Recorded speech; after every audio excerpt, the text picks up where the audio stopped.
देखिए ये सबसे पहले मैं ले रहा हूँ पीएससी इंडेक्स यानी कि पब्लिक सेक्टर एंटरप्राइजेस इंडेक्स।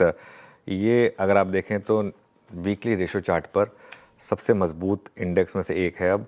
और पीएसयूज में क्या है ना, अलग अलग फ्लेवर्स हैं, डिफेंस भी आता है, शिपिंग भी आता है, बाकी कई कंपनियां अलग अलग हैं, मेटल्स भी हैं कुछ एक आध।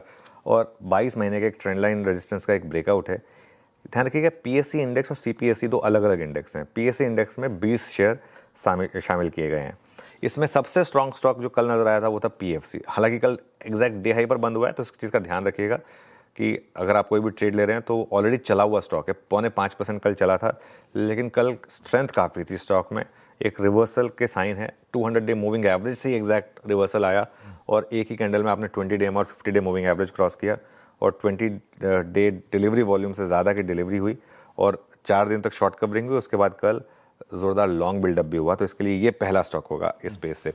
दूसरा स्टॉक हमने पहले भी लिया था 3-4 दिन पहले, बीईएल, एक ऐसा स्टॉक जो ऑल टाइम हाई के करीब है। इस मार्केट में भी लगातार तेज़ी का मोमेंटम है, 7 हफ्ते से तेज़ी चल रही है और आज एक और वीकली कैंडल पूरी होगी। इस मार्केट में देखिए, अगर आप वीकली कैंडल पॉजिटिव दें तो एक बहुत बड़ा पॉजिटिव है। 10 महीने के चैनल का ब्रेकआउट, ऑल टाइम हाई पर स्टॉक है वैसे भी ये, और एफएनओ में भी काफ़ी शॉर्ट कवरिंग यहाँ पर नज़र आ रही है, तो इस वजह से दूसरा स्टॉक होगा।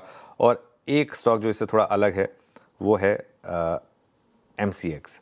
एमसीएक्स अब एक ब्रेकआउट के कगार पर है और कैपिटल मार्केट स्टॉक्स में कल भी अच्छी तेज़ी थी।